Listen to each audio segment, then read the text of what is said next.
thing. But Andrea, you can talk about, because that was your show. So the Twitter, this is a sort of great little inside behind the scenes story of how that all happened. I was working on that show, and it was a Friday Live show, and Friday Live is different topics, and Ashton was having that scene. I had just joined Twitter, by the way. And so I was dabbling a little bit, and I was like one of 2 people at the company at the time, maybe, yeah, who had started. And I was like, what is this Twitter thing? And of course I followed Ashton because he was obviously the #1 person. And I saw that what was happening with that CNN thing, and then he challenged CNN, and we had a Friday Live coming up, and always the challenge with Friday Live is you want to be topical. We're booking at the last minute for that very reason. And I was like, let's, we had just done Facebook a couple months earlier.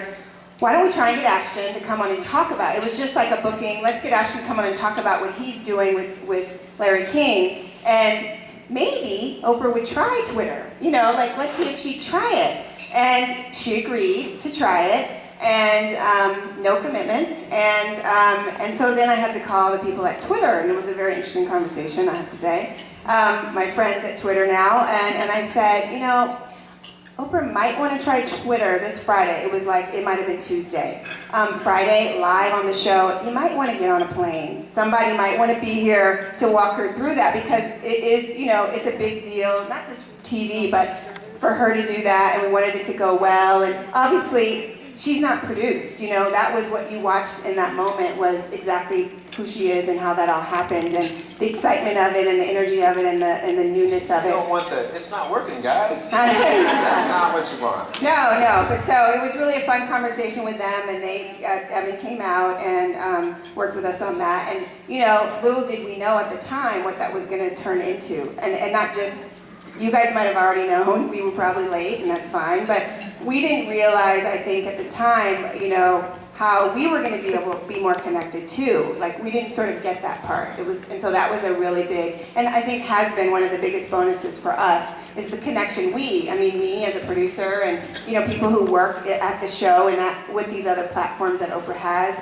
we're connecting in a very direct way. And the story about me being here and Rachel meeting, we weren't doing that. I would say we weren't doing that 2 years ago, maybe even, it's just all very new for us. We're going to be on a reality TV show now. Speaking of, we're all stepping out of our box and connecting more. And I'd say that has been one of the best things about it, is the connection that we are all having individually. She's having her connections, and she's having her own experience, and that is great, and that is for her. And then we're having them separately, and that all, we can bring all that together and make really great television sometimes, and that's what you saw on that Twitter thing. So we call it, in April 17th was the tweet heard around the world, and this was it. We thought it'd be fun to look back. Hi Twitters, thank you for a warm welcome, feeling really 21st century. I know, we get it, we know. And so now, and I checked these numbers last night, Oprah is at 3,722,151 followers. And she is able to, and we've had people come in, because once, Andrea introduced us to the Twitter folks, then Ashton's people came in and tried to dissect that for us, which is all the stuff that you guys know, but one tweet from Oprah through her almost 4 million followers touches 30 million people in a course of X amount of time. And the delightful thing here is, it is really hers. People can lobby for her to tweet things, but she tweets what she wants. And as of today, she sent only 118 tweets. So, we know. And it goes in fits and spurts, and here's some examples. Was cruising with the top down this weekend in sunny California. This was after she taped the show with Seal.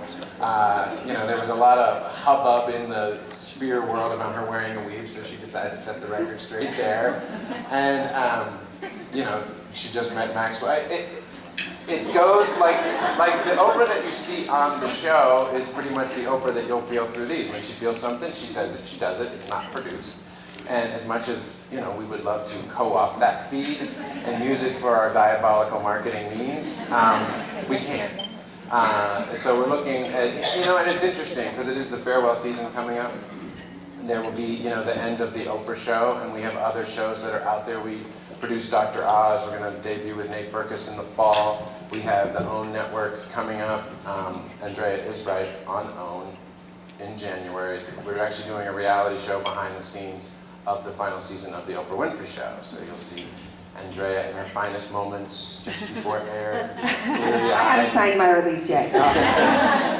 You forget, we own you. They own me, everybody owns the whole thing. So it's interesting, and what we wanted to talk a little bit about is now Harpo Post, the tweet heard around the world. Because as you see, we have this broad reach. We have a show, we have other shows. You know, with Dr. Oz and Nate Berkus starting now in this new world where social media is such a viable force, it's just part of the talk. When you launch a show now, which didn't exist in '86 when Oprah was launched, it was, you know, you have your traditional PR campaign, get on the cover of these magazines, you know, do these interviews, do the Today Show, GMA, you know, Entertainment Tonight, Access, you know, do those sort of junkets with all the affiliates. And now there's an equal conversation on social media. How do you engage that community? What do they want? What does that dialogue look like? Because it just can't be glossed over. I mean, I started at Harpo, as did you, when it was AOL keyword Oprah, you know, and that was the extent of our online presence. I think when I started, we had something called CC Mail, even. We didn't even have... Oh, yeah, and there was no color in emails. You had to put initials at the end of your comments. Yeah, so... It was you guys, dark ages with a chisel and slate. But I think you can talk about a little bit as to how, even just in the basic production, what you guys look at now and how you read. So yeah, so again, back to like our basic, the things that has never changed for us in 25 years is finding great stories, coming up with really great ideas.